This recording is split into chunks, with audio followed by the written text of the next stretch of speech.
Hello दोस्तों, मैं प्रफुल्ल कुमार आप सबका अकाउंट्स ज्ञान में स्वागत करता हूं। चलिए शुरू करते हैं आज का प्रैक्टिकल टॉपिक। और आज हम लोग शुरू कर रहे हैं पेमेंट। इसके पहले हमने परचेज, सेल, रिसिप्ट सारा डन कर दिया है। आई होप कि आप लोगों ने उन सारे वीडियो को देख लिया है, समझ लिया है प्रॉपर। और अब हम स्टार्ट करते हैं। सबसे पहले चलेंगे वाउचर एंट्री पे। वाउचर एंट्री, और वाउचर एंट्री के अंदर इसका जो पेमेंट का शॉर्टकट होता है वो होता है F5। इसका ध्यान रखना आप लोगों ने। हाँ, F5 हमने प्रेस किया, पेमेंट आ गया। यहाँ पे मोड ऑफ पेमेंट होगी, और यहाँ पे जो राइट साइड में होता है इसकी सारी शॉर्टकट में, उसमें पेमेंट हाइड हो गया। सो अब हम लोगों ने पेमेंट किसको करनी है। पेमेंट जैसे रिसिप्ट हमने अपने कस्टमरों से लेनी होती है, बट पेमेंट की ना वेरिएशन बहुत है। रिसिप्ट हम लेते हैं कैपिटल के थ्रू, आ सकता है लोन के थ्रू, आ सकता है किसी यार दोस्त से भी लोन हो सकता है, एडवांसेस हो सकती है। इस तरीके के बेसिकली मेन में जो चीज़ें हैं 100 अपना कवर अप कर रहा हूँ। बट जो पेमेंट है वो हम लॉट्स ऑफ चीज़ों के लिए कर सकते हैं। जैसे सारे एक्सपेंस की जब हम बुकिंग करते हैं तो पेमेंट ही होती है। मान लीजिए अगर आपने किसी एक्सपेंस का बिल भी बुक कर लिया, end of the day payment तो करेंगे ही ना। तो परचेज के में भी पेमेंट होती है, एक्सपेंस में भी पेमेंट होती है, सैलरी में भी, सारी मतलब जैसे रिसिप्ट है ना, उससे बहुत ज़्यादा बड़ी चीज़ होती है पेमेंट। पेमेंट अनगिनत चीज़ों को जाती है। ठीक है। सो हम लोग सबसे पहले परचेज जिन जिन से किया, हम उसका जिससे परचेज किया हम उनको पेमेंट करते हैं। तो परचेज हमारा दो जगह से था, एक बेस्ट जनरल गुड्स सेंटर से और एक आदित्य इंटरप्राइजेस से। ये मैंने दो आप लोगों के लिए बनाया है कि आप लोग इजीली इनको समझ लो। वैसे तो आप प्रैक्टिकल कर रहे हैं ये, या एक्चुअल में जब आप कंपनी हैंडल करना शुरू करेंगे तो उसमें लॉट्स ऑफ ऐसे कस्टमर होंगे जिनसे लेने वाला होगा, लॉट्स ऑफ ऐसे आपके क्रेडिटर्स होंगे जिनको पेमेंट देने वाला होगा, सैलरी देने वाली होगी, आपके एक्सपेंस, ऑफिस एक्सपेंस के खर्चे देने वाले होंगे, वाटर इलेक्ट्रिसिटी के बिल्स देने वाले होंगे, ट्रैवलिंग के बिल्स देने वाले होंगे। ये सारी पेमेंट में ही डलती हैं।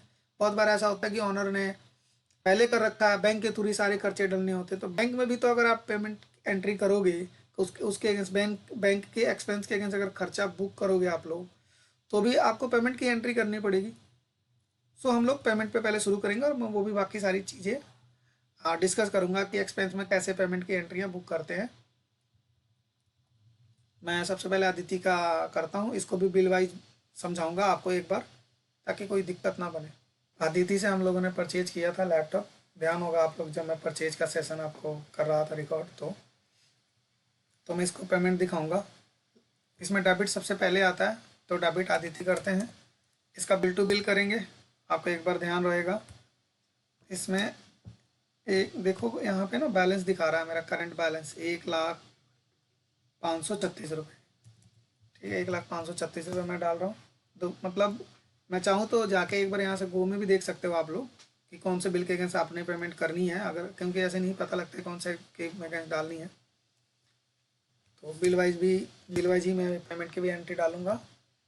तो अगेंस्ट कर लेते हैं रेफरेंस नंबर। यहाँ जब करोगे आप रेफरेंस नंबर, पेमेंट में भी मैंने लास्ट टाइम आप लोगों को ये भी बताया था, ये बैलेंसिंग जो है आप इसमें ये जो आदिति है, इसको मैंने इससे सेल भी इसको काटी हुई थी और परचेज भी काटी हुई थी।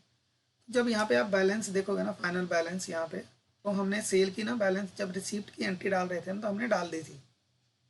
अब इसमें कौन सा बैलेंस बचता है, जो पेमेंट की एंट्री के बैलेंस है। क्रेडिट में बैलेंस है, ये डेबिट में बैलेंस। तो डेबिट में हमारा बैलेंस नील हो गया।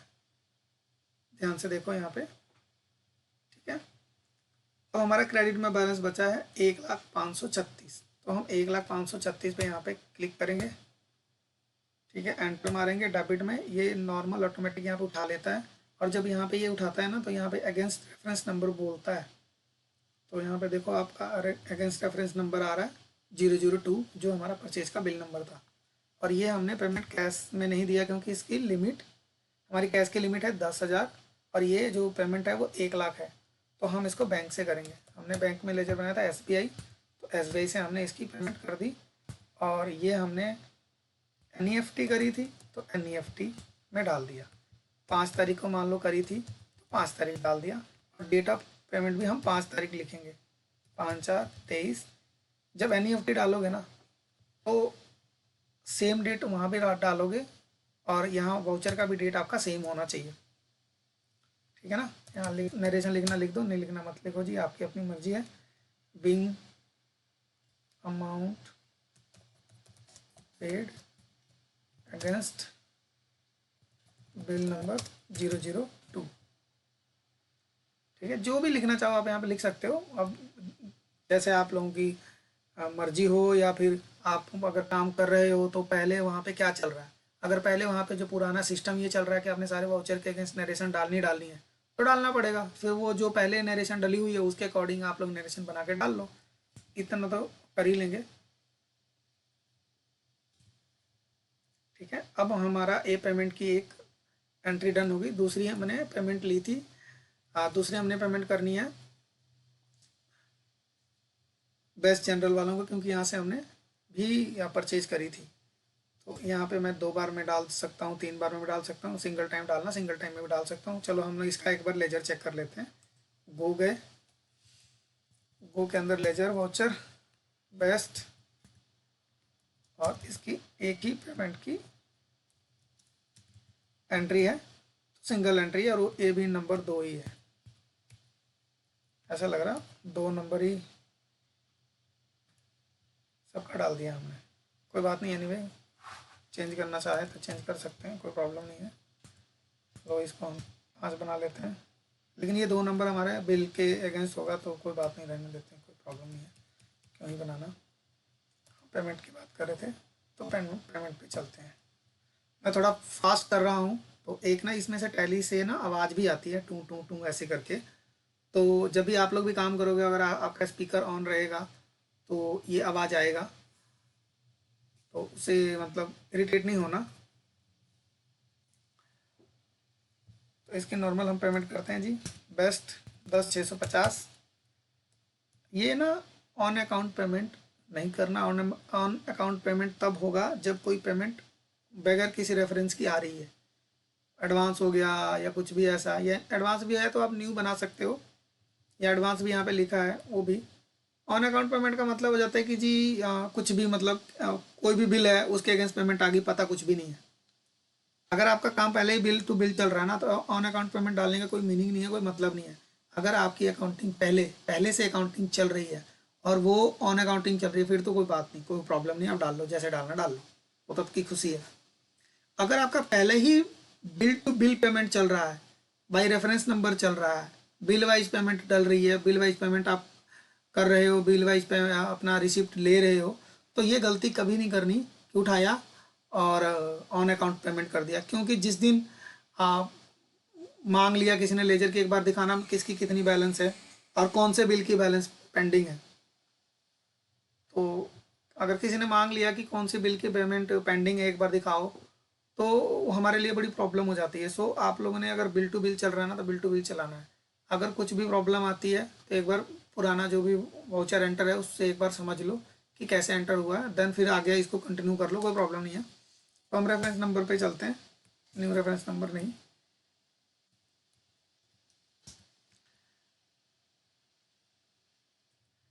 एक चीज़ और मैं बताऊं, जब ये हम लोग बिल की परचेज की एंट्री डाल रहे थे ना, तो हमने बिल टू बिल वाइज हमने ये वो कर रखा था, ये ऑफ कर रखा था। तो ये जब हमने परचेज डाली थी ना, तो ये बिल टू बिल नहीं था। बाद में हमने इसको कॉन्फ़िगर जब किया तो हमने इसको बी टू बी कर दिया, बिल टू बिल कर दिया। तो इसलिए यहाँ पे देखो रेफरेंस नंबर नहीं उठा रहा। तो आप चाहो ना तो अब ये वाला है कि भाई सब लोग टैली के अंदर ना रेफरेंस नंबर वाइज नहीं करते एंट्री। लोग कहते हैं ठीक है नॉर्मल एंट्री है, डालते रहो, पुराना ऐसे चल रहा है तो ऐसे ही उठा लो। तो आप लोगों ने ऐसे सिचुएशन में जिसका बिल टू बिल नहीं चल रहा है उसका आपने ऑन अकाउंट करना है, जिसका बिल टू बिल नहीं चल रहा है उसका ऑन अकाउंट करना है। लेकिन अगर किसी का बिल टू बिल चल रहा है तो आपने बिल टू बिल डालनी है। शुक्र है कि इसमें बिल टू बिल नहीं है, तो आप लोग को बिल टू बिल और नॉन बिल टू बिल दोनों को ही समझ में आ जाएगा। कुछ नहीं है, फिर ये ऑन अकाउंट करना है और ऑन अकाउंट करके सीधा आगे चलना है। ये यहाँ पे आ गया आपका ऑन अकाउंट, देखो। और फिर आपने पैसा दिया बैंक से, तो बैंक से डाल सकते हो। अगर कोई कैश दिया है, मान लो यहाँ पे हमने कैश दिया 5,000, ठीक है। इसमें ना मैं चाहूँ तो आप लोगों को ट्रिपल एंट्री भी करके दिखा सकता हूँ। आज चलो हम एक नया ट्राई करते हैं, ट्रिपल एंट्री करते हैं। मान लो बाबूजी के पास, जो मालिक हैं, उनके पास 5,000 रुपये कैश में पड़ा था, उन्होंने कैश में दे दिया। बाकी अमाउंट उन्होंने बोला कि जी मैं बैंक से दे रहा हूँ, तो उन्होंने बैंक से गूगल पे कर दिया। गूगल पे आजकल चल रहा है, गूगल पे तो नॉर्मल 1 मिनट का काम है, गूगल पे हो जाता है। तो उन्होंने एसबीआई से गूगल पे कर दी, तो बाकी जो रेस्ट ऑफ अमाउंट था वो गूगल पे कर दिया। अब देखो यहाँ पे ट्रिपल एंट्री हो गई। ये नया कंसेप्ट मैंने आपको एक और बता दिया, यहाँ पे ट्रिपल एंट्री। इसमें क्या है, टोटल अमाउंट हमने यहाँ पे डाला, डबल डबल डालने की ज़रूरत नहीं पड़ी, एक दिन में ही सारी एंट्री डन हुई है। तो सिंगल एंट्री में मैंने 5,000 रुपये कैश में दिया, तो चाहो तो इसकी अलग अलग एंट्री भी डाल सकते हो, कोई ज़रूरी नहीं है कि इसी में डालना है। ये भी, बट ये भी एंट्री डलता है, तो मैंने सोचा कि समझा दूँ, तो आप लोग एक बार समझ लो। आप चाहो तो 2 एंट्री भी डाल सकते हो कि 5650 बैंक से एंड 5,000 रुपीज़ जो है वो कैश की डबल मतलब 2 एंट्री भी डल सकती है। बट मैंने एक ही एंट्री में ट्रिपल एंट्री कर दी, और ये मैंने एडजस्ट कर दी। फ्यूचर में ऐसा हो जाता है कभी कभार, लोग ना, पुराने जो बंदा उसने triple entry 4 entry same day में डाल रखी है, तो आपको समझने में ईजिली रहेगा, तो आसानी से समझ जाओगे। यहाँ पे लिख दिया हमने जी पे, ठीक है, जी पे कर दिया, सेम डे में उठाया और डाल दिया। ये हमने 2 परचेज करी थी, 2 जगह से, दोनों एंट्रियाँ मैंने डन कर दी, ठीक है। अब और कंपनी में क्या क्या खर्चा होता है। अब जैसे खर्चा होता है जी, मान लो सैलरी देना है ना, मैं सैलरी ले लेता हूँ। सैलरी देना है तो सैलरी, सैलरी क्या है, सैलरी ना आपका लेजर बनाने के ऊपर है। कभी किसी कंपनी में ना लोग करते हैं, इकट्ठा ही सैलरी उठाते हैं, डाल देते हैं, पेबल भी करते हैं और डायरेक्ट भी दिखा देते हैं। तो ना ये थोड़ा सा एडवांस हो जाता है, पेबल पूबल पहले ना, पहले जैसे कि पहले पेबल क्रिएट करना, कि मान लो 5 बंदे हैं, 5 बंदे हैं, उनका पेबल क्रिएट करना है, और जेबी बना के फिर आगे पेमेंट करनी है ना। जेबी मतलब होता है जनरल, जनरल बना के खड़ा करना है कि पेबल में, सैलरी पेबल में खड़ा करना है, फिर जैसे जैसे पे हो रहा वैसे वो डाल के ख़त्म करना, और उनके उनके नाम से वहाँ पे सैलरियाँ खड़ा करना। तो वो भी एक सिस्टम है, वो जेबी के थ्रू करते हैं। बट मैं आप लोगों को पेमेंट सिखा रहा हूँ, तो मैं सीधा डायरेक्ट डालता हूँ, एक जब जेबी सिखाऊंगा वो मैं डाल दूँगा। मान लीजिए किसी की सैलरी दिया, अतुल को सैलरी दिया, अतुल को सैलरी दिया, सैलरी हमने पिछले महीने की दी 5 तारीख को डेट में, तो इसकी सैलरी हमने, स्टाइफन था ये 10,000 का स्टाइफन हमने देना था, हमने इसको दे दिया। बट हमने इसको कैश दिया, ठीक है, कैश दिया, तो कैश दे सकते हैं, कोई ऐसा इशू नहीं है। बट एक चीज़ और देखो, जब हम कैश डालने जा रहे हैं ना, यहाँ पे कैश दे दिया, अब बैंक से एंट्री गई नहीं, कैश में एंट्री चली गई। बट हुआ क्या कि कैश तो अकाउंट में इतना था ही नहीं, मतलब कंपनी के पास इतना कैश था ही नहीं। तो यहाँ पे जैसे कैश आपका कम होगा ना, यहाँ पे देखो रेड सिग्नल करके कैश क्रेडिट में कर रहा है। इसका मतलब ये हुआ ना कि ये कैश ना ऑनर ने, मतलब कैपिटल के थ्रू दिया होगा, ठीक है, ये अज्यूम करके चलना। तो इसको, इससे बेटर है ना कि आप एक बार पूछ लो कि सर आप तो कैश दे रहे हो, कैश बट हमारे हमारे अकाउंट में कैश है ही नहीं, तो आपने कैश किस तरीके से कैश दिया, कैश कौन से कस्टमर से आपने रिसीव किया या खुद अपने पास से कैश दिया। अगर वो बोलते हैं कि जी मैंने अपने पास से कैश दिया, मेरा कैश डाल लो, 10,000 20,000 50,000 जो कैश डालना है, तो पहले ये वाली एंट्री नहीं डालनी, पहले ये वाली एंट्री तो डालनी नहीं है। अगर आपने बाई चांस चलो डाल भी लिया ना, तो नोट करना है कि भाई कैश निगेटिव में हो गया। कभी भी बुक्स ऑफ अकाउंट में कैश आपका निगेटिव में नहीं होना चाहिए, ध्यान रखना इस बात का। तो सबसे पहले, क्योंकि डालना ही नहीं है और होना ही नहीं चाहिए, तो मैं सबसे पहले ऑनर के कैपिटल से कैश को रिसीव कर रहा हूँ कंपनी में। तो सबसे पहले अब हम यहाँ पे जाएंगे, एक नया ये कंसेप्ट है, मैं आप लोगों को समझाना चाह रहा था, तो समझा रहा हूँ। इसको रिसीव कर लिया, अब हमारा कैपिटल अकाउंट खुला हुआ है, तो मैंने यहाँ से कैपिटल अकाउंट से पेमेंट भाई और इन्हें इंट्रोड्यूस कर दी, ठीक है। अब हमारा जो कैश इन हैंड है वो हमारा बढ़ गया। आप चाहो तो लेजर में जाके चेक कर सकते हो कि कैश इन हैंड कितना आ रहा। अब हमारे पास कैश इन हैंड है ये 33,780 आ रहा, 33,780 रुपये। अब इसमें हम हमारा जो 10,000 रुपये की पेमेंट थी वो ईजिली जा सकती है। पेमेंट करते हैं हम, अतुल की सैलरी 10,000 रुपये स्टाइफन है इनका, कैश डाल दिया। एक चीज़ देखना है यहाँ पे ना, कंट्रोल, आपने कंट्रोल जाके एंटर मार के एक बार चेक करना है कि ये हमने खाता जो हमने लेजर ये बनाया है सही बनाया है कि नहीं बनाया। ये देखो ये ऑलरेडी सैलरी एंड वेजेस में बनाई हुई है, और सैलरी वेजेस किसके अंडर आती है, इनडायरेक्ट एक्सपेंस के अंदर। तो ये जो लेजर बना हुआ ना, ये ऑलरेडी एक्सपेंस के अंदर बना हुआ है। हमने 10,000 रुपये डाल दिया, लिख दिया यहाँ पे नरेशन मेंशन। आप लोगों ने ना जब भी एक्सपेंस डालना ना, बेसिकली एक्सपेंस डालना, तो नरेशन जरूर मेंशन करना। जो लिख सकते हो दो चार वर्ड लिख दो। एक बार क्या होता है, जब कभी केस लगता है ना, जब कभी केस खुलता है या कोई इंक्वायरी आती है ना, तो बड़ा इजी हो जाता है उन सब चीज़ों को ना रिमाइंड करके बताना, एक्सप्लेन करना। सो लिखना जरूर है, ठीक है। तो बीइंग कैश पेड, ठीक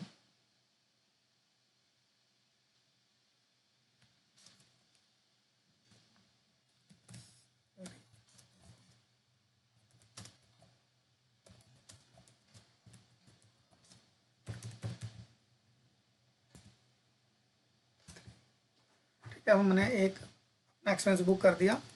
और भी मान लो कोई एक्सपेंस हम करना है कि ऑफिस का, जैसे ऑफिस एक्सपेंस में मिसलेनियस खर्चा बुक करना है, तो लेजर कैसे बनाते हैं आपको पता ही है। मैं शॉर्टकट यूज़ करूँगा Alt+C, वो भी मैंने लास्ट टाइम बता रखा है। बनाएंगे ऑफिस एक्सपेंसेस, बना हुआ आई थिंक। एक और चीज़ देख, ऑफिस एक्सपेंस ऑलरेडी हमारे पास बना हुआ है, तो ये इसने बनाया नहीं। ऑफिस एक्सपेंसेस, देखो मैंने एक चीज़ ना और बताता हूँ। ऑफिस एक्सपेंसेस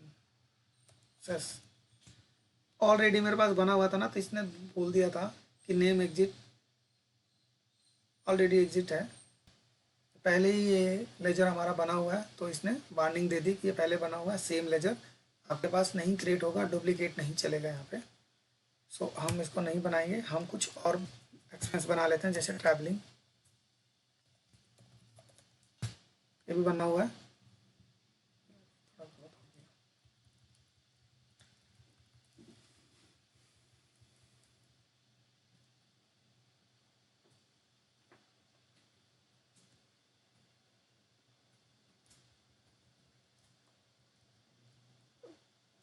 जो भी हमारा अकाउंट बना होगा ना, वो नहीं दोबारा बनाने के लिए बोलेगा। तो सबसे बेस्ट रहेगा कि हम यहाँ पे सर्च करते हैं ऑफिस एक्सपेंस 200, कोई भी अमाउंट रख लेते हैं, 250 रुपया, ठीक है। कैश में पे किया, तो कैश में हमने एंट्री डाल दिया, लिख दिया यहाँ पे बीइंग कैश पेड अगेंस्ट ई एक्सपेंसेस, ठीक है, एंटर मार लिया। अब मान लीजिए कि आपके बैंक के स्टेटमेंट के अंदर सिटी को है ना, या IOC लिखा हुआ आ रहा है, इंडियन ऑयल कॉरपोरेशन, ठीक है ना। IOC का मतलब होता है इंडियन ऑयल कॉरपोरेशन, तो वो लिखा हुआ आ रहा है, तो वो इंडियन इंडियन ऑयल कॉरपोरेशन तो पेट्रोल डीजल का काम करती है, तो ये ट्रैवलिंग का पार्ट बन जाएगा। जब यहाँ पे डलवाया, मान लो पेट्रोल डलवाया, तो ये ट्रैवलिंग बन जाएगा। बैंक स्टेटमेंट के थ्रू डालनी है कि बैंक से ही पेमेंट कट गया, स्कैन करके GPay कर दिया या कुछ भी कर दिया, तो ऐसी सिचुएशन में मैंने उसके पहले वाली जो ये एंट्री डाली थी, ये कैश में डाली थी, ये वाली मैं बैंक में डाल रहा हूँ, ठीक है। और जब भी जैसे ही हम बैंक में डालेंगे, SBI में डालते हैं, मेरे पास ICICI भी यहाँ पे क्रिएट है, बट मैं SBI में डालता हूँ क्योंकि SBI में हमारे पास फंड था। एक और काम करना है आपने कि जो भी वहाँ पे नरेशन लिखा हुआ है, वो आपने एक बार कॉपी पेस्ट करना है, और यहाँ पे कॉपी डालना है और यहाँ पे पेस्ट करना है, कॉपी कर लेना है। अगर कॉपी होता है तो कॉपी कर लेना है, अदरवाइज अगर नहीं होता है कॉपी उस पार्टिकुलर वो स्टेटमेंट, तो आपने मैनुअल डालना है कि अमाउंट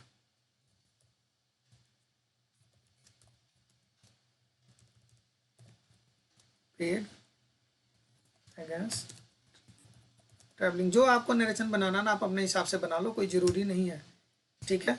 अब मान लो कि फास्टैग रिचार्ज हो गया, फास्टैग भी ट्रैवलिंग का पार्ट है, फास्टैग रिचार्ज हो गया 250 रुपये का, तो फास्टैग में भी यहाँ पे लिख दो, ठीक है। ये भी ऑनलाइन कटता है आजकल, तो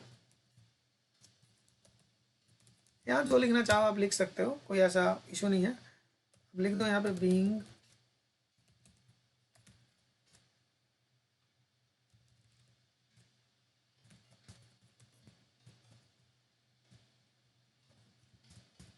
जो आपको जो भी है, जो खर्चा जिस लायक है उसके उस नरेशन बनाना बहुत ज़रूरी है, नरेशन ज़रूर बना देना।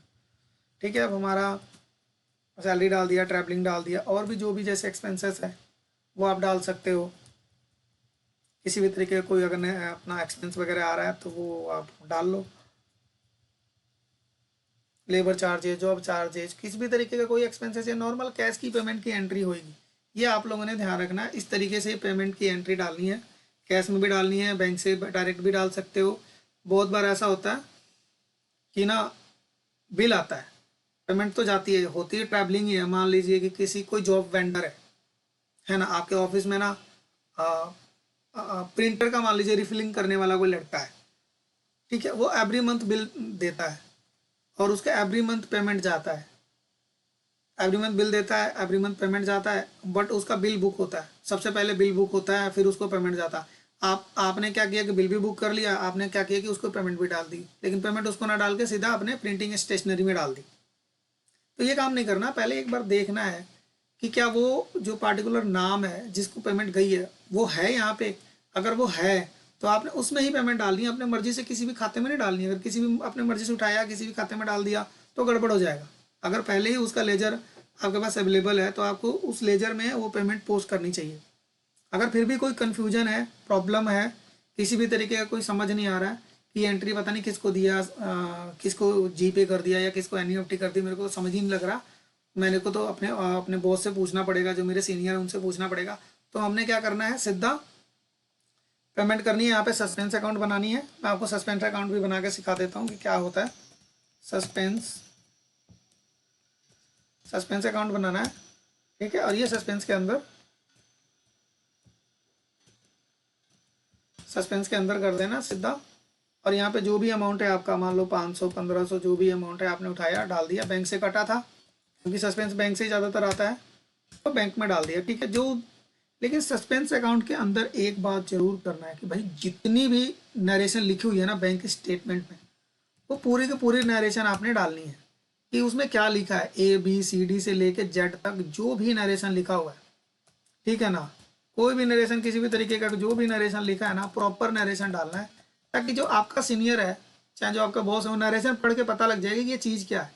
क्योंकि आपको नहीं पता, मान लिया उनको जरूर पता होगा कि ये पेमेंट किस चीज़ की है। जब आप नरेशन पढ़ाओगे ना तो बता देंगे कि किस चीज़ की पेमेंट है। जैसे ही आपको पता लगता है बैंक स्टेटमेंट चढ़ाने के बाद, आप एक तो बैंक स्टेटमेंट चढ़ाने के बाद ही उनसे जाके पूछो कि सर ये किसकी पेमेंट है। और साथ के साथ ही सस्पेंस क्लियर करना चाहिए। सस्पेंस तो एक रखना नहीं चाहिए अकाउंट में, क्योंकि सस्पेंस आपने रख लिया, 15 दिन बाद उन्होंने स्टेटमेंट दिया, 3 दिन 4 दिन लगा के आपने चढ़ाया और 7 दिन तक पूछा ही नहीं, तो 1 महीना हो गया। 1 महीना आज के डेट में किसको याद रहता है कि भाई पेमेंट किसको दी थी। नरेशन अगर प्रॉपर होगा तो फिर भी याद आ जाए, अदरवाइज तो याद ही नहीं आता। तो सस्पेंस जितना जल्दी क्लियर हो ना, ज़्यादा बेटर रहता है किसी भी अकाउंटिंग के अकाउंटेंट के लिए या किसी भी फर्म के लिए, किसी भी कंपनी के लिए। सो नॉर्मल मैंने सस्पेंस बनाया और यहाँ पे एंट्री पोस्ट कर दी, सस्पेंस में चला गया एंट्री। इसलिए गया क्योंकि पता नहीं है एंट्री किसको दिया, क्यों दिया, कैसा था, नहीं पता। एक बार जिन्होंने दिया भाई मैं उनसे पूछ लूँगा, वो मुझे क्लियर करेंगे तो मैं डिफाइन कर लूँगा कि ये खर्चा है या किसी को वेंडर को पेमेंट दिया या किसी से कोई और सामान खरीदा। क्या पता पर्सनल लिया हो सकता है ना कि पर्सनली कुछ खरीदा हो, मेडिकल से रिलेटेड या शूज़ खरीदा हो या कुछ भी। एज ए ऑनर बंदा अपना अपने ऊपर भी तो खर्चा कर सकता है। अगर वो खुद के ऊपर खर्चा करता है तो उसकी कैपिटल विड्रॉल हो जाएगी, है ना। मान लो कि अगर 2 महीने बाद आप पूछोगे तो उनको ध्यान नहीं रहेगा। अब साथ के साथ गए और पूछ लिया, तो अब यहाँ पे जाके सस्पेंस अकाउंट में, मान लीजिए सस्पेंस अकाउंट गए, यहाँ गए वापस खोला और उन्होंने बता दिया ये मैंने पर्सनल खर्चा किया था। तो पर्सनल खर्चा किया था तो उनके नाम से अकाउंट बना होगा, उनके अकाउंट में यहाँ पे डाल दो कि ये था, और जो उन्होंने नरेशन बताई लिख दो, यहाँ पे लिख दो जो उन्होंने,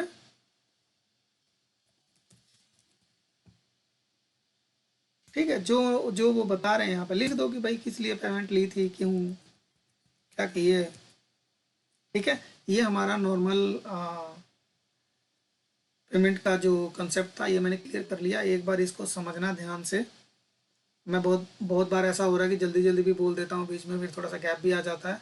बट एक बार इसको समझना है, आप लोगों ने प्रॉपर समझना है ताकि एक बार क्लियर हो जाए। और जब भी इसमें जो भी आपकी इंक्वायरी ना, ऐप नोट डाउन करो, आप अपने कॉपी में नोट डाउन करो उसका एक प्रॉपर बना के मैं आपको व्हाट्सएप नंबर दूंगा।